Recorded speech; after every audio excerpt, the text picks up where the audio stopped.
Hello. I am flying solo today.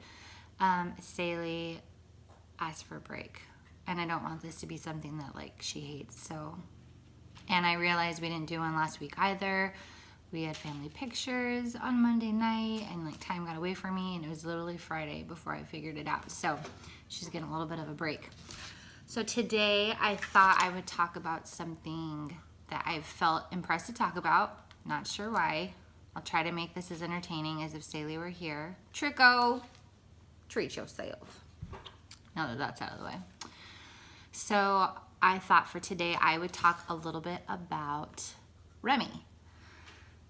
I don't know why this is hard to say, but in between right after Remy turned 11 months and before she turned a year old, in literally 3 weeks time, she lost almost all of her milestones. She stopped talking, she stopped babbling, she stopped responding to her name. She had complete loss of eye contact, and those few weeks, just literally a couple of months ago, were the worst. And I secretly felt like I noticed some changes in her within a few days and didn't really say anything, and was just kind of thinking it to myself. And then after about almost a week, without having talking to Dustin about it at all, Dustin came to me and said he was seeing and observing and feeling the exact same things that I was feeling. So it was at that point that I just started crying, and we just knew something was going on. Now, this is the part where a majority of people are like, whatever, you're dumb, a baby, that really, you can't tell if a baby has autism. Or just opinions, which whatever, fine, people are entitled to them. But we have a very specific, and what's the word I'm thinking of? Have we not already gone through this with Saylee? We obviously might not know what we're looking for. But since we've already done this, and Saylee started doing almost identically these same things when she was about a year old, we just didn't know what we were looking at back in 2007.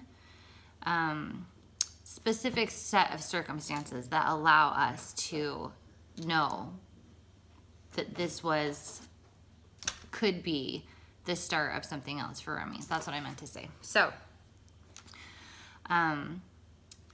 yes, she lost her vocab. She was saying dada and baba and mama and uh-oh and all of these things, and it was just gone. She just was deaf mute.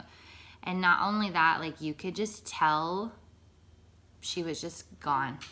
I could turn on Netflix and she would literally watch it for 3 or 4 hours without even acknowledging that somebody else was in the room. Just little things like that just didn't sit well with my heart. I talked to her doctor at her year well check, and he totally validated all of my feelings. And after a lot of consideration and thought and prayer between Dustin and myself, we decided to start Remy on the GFCF diet, gluten and casein, which we did for Saylee back in the day. And we didn't start it with Saylee until after her diagnosis, so she was about 2. And we didn't do that one because we didn't know it existed. We didn't really even know what it meant. And that was at the point in our journey with Saylee when I was so gung-ho. We were GFCF, multiple therapies a week, taking her to a chiropractor, kinesiology, probiotics, all these drops just all over the place.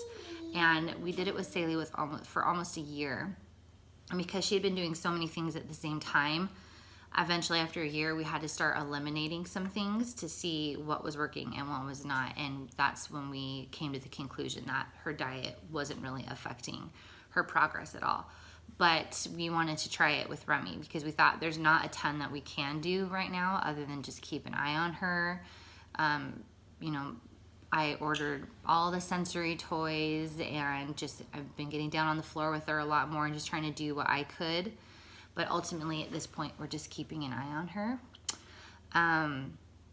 However, I am happy to report that the diet thus far has been a complete success.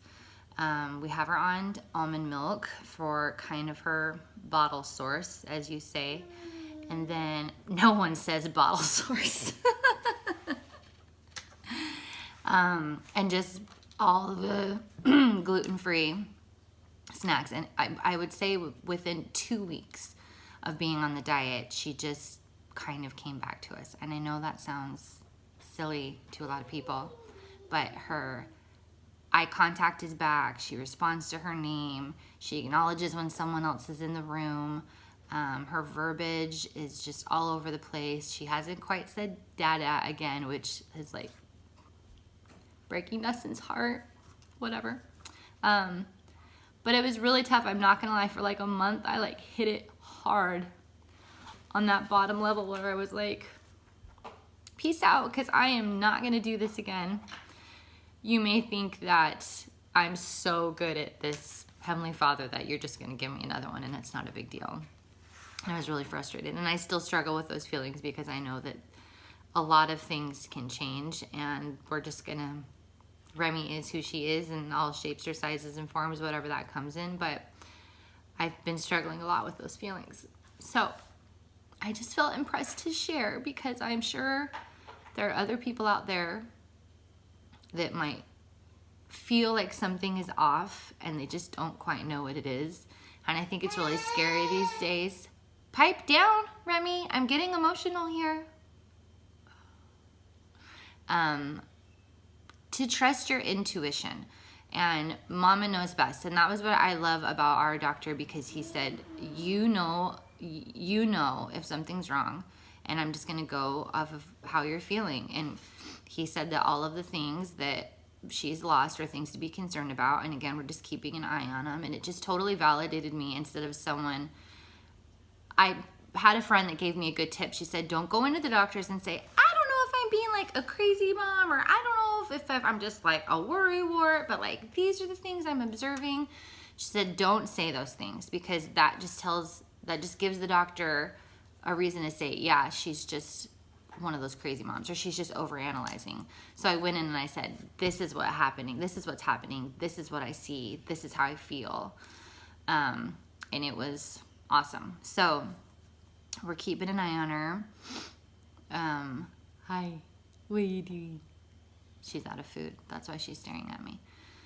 But if you're that mom or dad and you just feel like you have the capability to do something, just do it, regardless of age. I feel like we were very, very, very blessed and lucky. That's one of Saylee Silver's linings, to have had her start to delay so young, and then once she started stimming at 13 months and have it be such a severe stim that us as like not super confident parents were like, we think something's going on.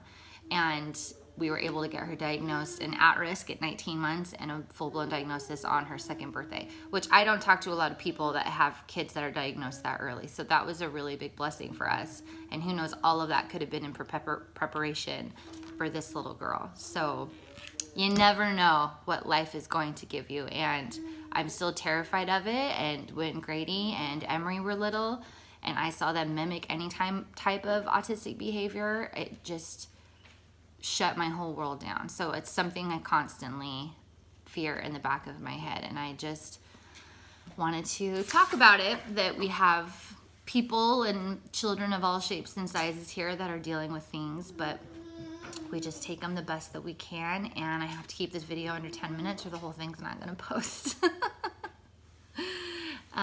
So TISM Tuesday, keep it real, trick or treat yourself, and peace out.